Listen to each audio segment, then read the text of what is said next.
Hi guys, Bigg Boss Malayalam season 7 പുതിയൊരു promo വന്നിട്ടുണ്ട്. പ്രൊമോയിൽ കാണിച്ചിരിക്കുന്നത് കട്ടക്കലിപ്പിൽ അനീഷാണ്. ഇതാദ്യമായിട്ടാണ് ഈ സീസൺ തുടങ്ങിയിട്ട് അനീഷ് ഇത്ര രീതിയിൽ കലിപ്പായി കാണുന്നത്. ഇതിനു മുമ്പൊന്നും കണ്ടിട്ടില്ല. എന്തായാലും നമുക്ക് പ്രൊമോയിലേക്ക് കിടക്കാം. അപ്പം ലേറ്റസ്റ്റ് ആയിട്ടുള്ള എല്ലാ അപ്ഡേറ്റുകളും പ്രൊമോയ്ക്കും വേണ്ടിയിട്ട് നമ്മുടെ ചാനൽ ആരെങ്കിലും സബ്സ്ക്രൈബ് ചെയ്യില്ലെങ്കിൽ ദയവ് ചാനൽ സബ്സ്ക്രൈബ് ചെയ്ത് കാണാം. എന്തായാലും പ്രൊമോയിൽ തുടക്കത്തിൽ കാണിക്കുന്ന അനീഷ് നമ്മുടെ ലെമൺ ജ്യൂസുമായിട്ട് ക്വാളിറ്റി ഓഫീസേഴ്സിൻ്റെ അടുത്ത് പോവുകയാണ്, അതായത് ജിഷിൻ്റെ അടുത്തും അനുമോളിൻ്റെ അടുത്തും. അപ്പോഴേക്കും അനുമോൾ പറയുക, എന്താ ഇത് ഒരു ഹൈജീനിക് അല്ലല്ലോ എന്ന് ചോദിക്കുകയാണ്. അപ്പോഴേക്കും നമ്മുടെ ജിഷൻ ഒരു ബോട്ടിലെടുത്ത് കാണിക്കും, ഇതെന്താ ഇതിൻ്റെ അകത്തെന്ന് ചോദിക്കുകയാണ്. അപ്പോഴേക്കും അനുമോൾ അവിടെ എന്ന് പറയാം, ഇന്നലെ ഉച്ചയ്ക്ക് കഴിച്ചതിൻ്റെ വേസ്റ്റ് വല്ലതാണോ അതിൻ്റെ അകത്ത് എന്ന് ചോദിക്കുകയാണ്.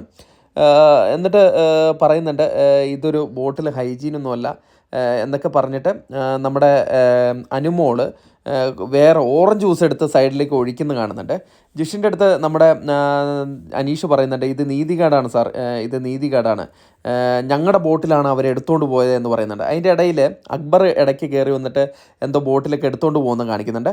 അതോടൊപ്പം ലെമൺ ജ്യൂസിൻ്റെ ബോട്ടിൽ കുറേ ഏജൻറ്റുമാർ എടുത്തു പോയി സൈഡിൽ ഒഴിക്കുന്നതും കണ്ടിട്ടുണ്ട്. അതുകൊണ്ടാണെന്ന് തോന്നുന്നു അനീഷ് പറയുന്നത്, ഇത് നീതികേടാണ് സാർ, ഇത് ശരിയല്ല എന്ന് പറയണം. അപ്പോഴേക്കും നമ്മുടെ ആര്യൻ വന്നിട്ട് ജിഷിൻ്റെ അടുത്ത് പറയുന്നത്, ഇത് ഗുണ്ടായിസമാണെന്ന് പറഞ്ഞിട്ട് ആര്യൻ പറയുന്നുണ്ട്. ആര്യം പറഞ്ഞു കഴിഞ്ഞിട്ട് പിന്നെ നമ്മുടെ അനീഷ് അവിടെ തന്നെ നിൽക്കുകയാണ്. അങ്ങനെ ചെയ്യരുതെന്ന് പറയുന്നുണ്ട്. കാരണം അനീഷിൻ്റെ ബോട്ടിലുള്ള ഇതൊക്കെ ഒഴിച്ച് കളയുന്നുണ്ട്.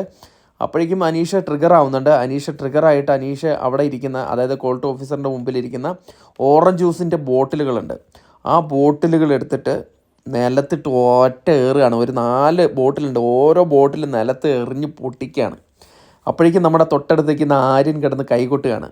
എന്തായാലും അടിപൊളി സീനാണ്. നമുക്ക് നോക്കാം എപ്പിസോഡിൽ എങ്ങനെ ഇരിക്കുന്നത്.